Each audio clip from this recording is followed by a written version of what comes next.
When you prioritize ideological purity over practical governance, collapse is inevitable. California is already heading in that direction, and much of Europe is following suit. California is leading the charge toward collapse. But Europe isn't far behind. Loretta Lynch, the former Attorney General, meeting with Bill Clinton on the tarmac in the Phoenix airport, basically negotiating about what would be the fate of Hillary Clinton after she committed a felony of using an unsecure server to transmit State Department communications. Then she destroyed subpoenas under subpoena documents or emails, and she destroyed the devices, the hard drives, and nothing happened to her. And then we went full. We had everybody involved. We had Bruce, or at the D. We had Nellie or his wife working to disseminate the false dossier. We had Sally Yates, who was trying to Logan Act to destroy Michael Flynn and set up and sent Commie in there, or Commie went in there and tried to and did without any warning. California is either dead last or among the 5 worst states as far as the conditions of their freeways and general roads. Where's all the money going? Californians are paying more than anyone else, yet getting third world infrastructure in return. Commuters spend hours stuck in gridlocked traffic, dodging potholes, and navigating decaying highways that should have been repaired years ago. Bridges are deteriorating. Public transportation is unreliable. And yet, the state continues to mismanage transportation funds, prioritizing expensive rail projects that remain incomplete. How does a state that boasts Silicon Valley, one of the richest economic hubs on the planet, still run like a failed experiment? The answer is simple. Leadership that prioritizes ideology over reality. The disconnect is staggering. While tech billionaires push for policies like a transition to all-electric vehicles, everyday Californians are still struggling to afford gas-powered ones. The push for a future that looks good on paper is happening at the expense of those who are already struggling to survive in the present. Instead of fixing the roads, they focus on banning gas-powered cars. Instead of making electricity affordable, they force residents onto an unstable green grid. Instead of managing cost of living, they raise taxes and fees. And that failure doesn't just affect infrastructure, it's driving people out of California in record numbers.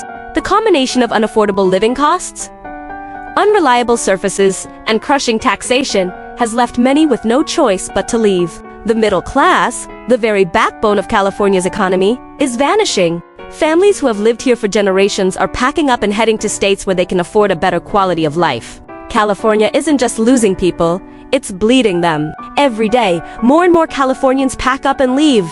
Not because they want to, but because they have to. And it's not just anyone leaving, it's the middle class, the backbone of the economy. Sapulo to 15 million people said, if I'm going to pay the highest taxes, and yet live in a state that has a high crime rate, poor social services, awful schools, I'm out. And they have left. They've done the math. Why pay the highest taxes in the nation just to deal with rising crime, failing schools, and skyrocketing costs? And what's left behind? The ultra-rich, the tech billionaires, Hollywood elites, and political class. They aren't going anywhere. They can afford to live in their gated communities with private security and exclusive schools. And then at the other end of the spectrum, there's the dependent class, the growing population reliant on government aid, subsidized housing, and welfare programs. 1 out of every 3 people on public assistance in the United States lives in California. It's because the United States has been saying to Canada, you're spending 1.37 on your defense expenditures. You are one of only 8 nations that refuses to honor your 2014 promises to spend 2% of GDP. And this is especially shameful for you because in World War II, you had the 3rd largest navy in the world for a while. You had your own beach at Normandy. You were the Dep Raid. You suffered. You were courageous. And now to see this in our open border has always been secure. And it was not secured by Trudeau on your part. And you're running anywhere, depending on how you figure it. A $200 billion surplus.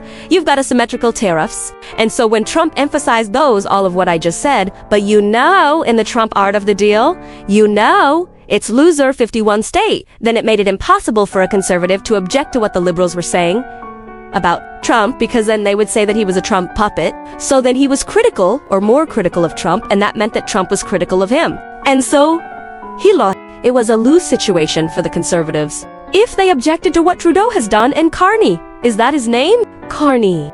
Yeah? Carney. If they objected to that, then they were on the side of the United States. I mean, if they were supported Trump and they objected to everything he would, they were on the United States. If they joined the liberals to denounce Trump as pretty much what they did, then there was no difference between them. They were not able to articulate a particular view. They were just lumped in.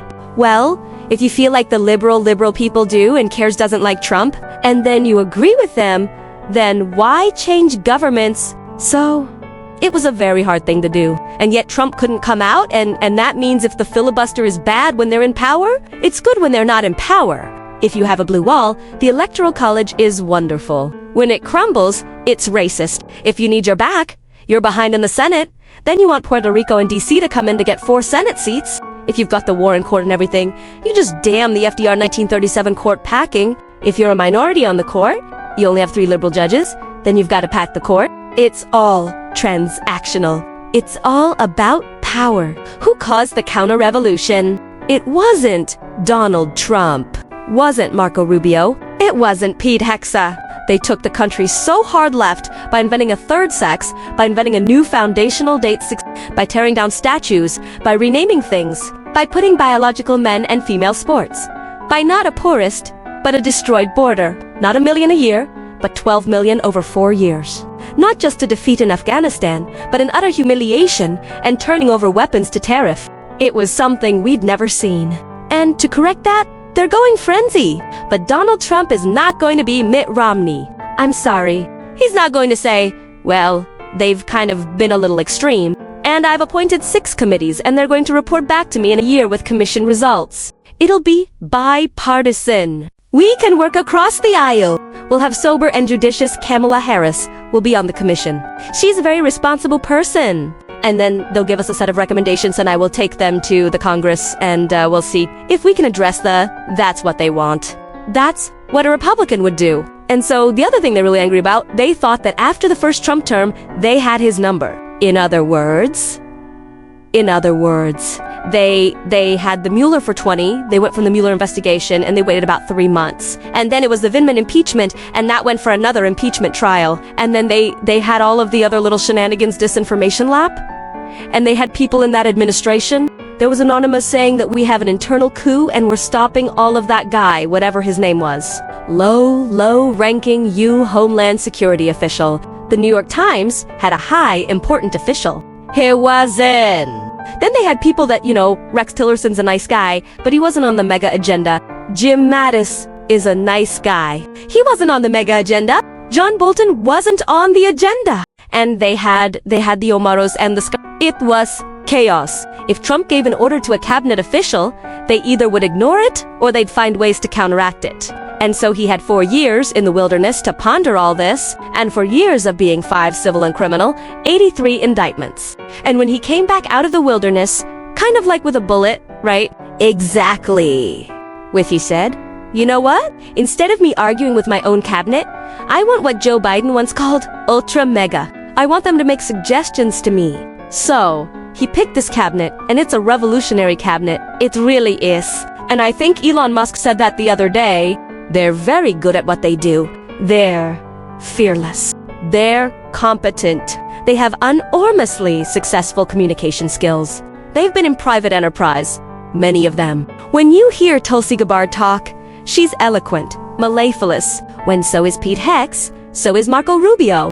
They all are great, and they are the differences from 2017. Trump would get frustrated and give an order that wouldn't be followed. Now, he's getting suggestions. Hey, President Trump, what do you think of this idea? And it's not as much that he's got loyal people who are, loyal is the wrong word. He's got compadres who agree with him, and brothers. Yep, band of brothers. And they're starting to do, and they're not going to stop. They're just going to keep pushing to undo this madness and keep the left off base.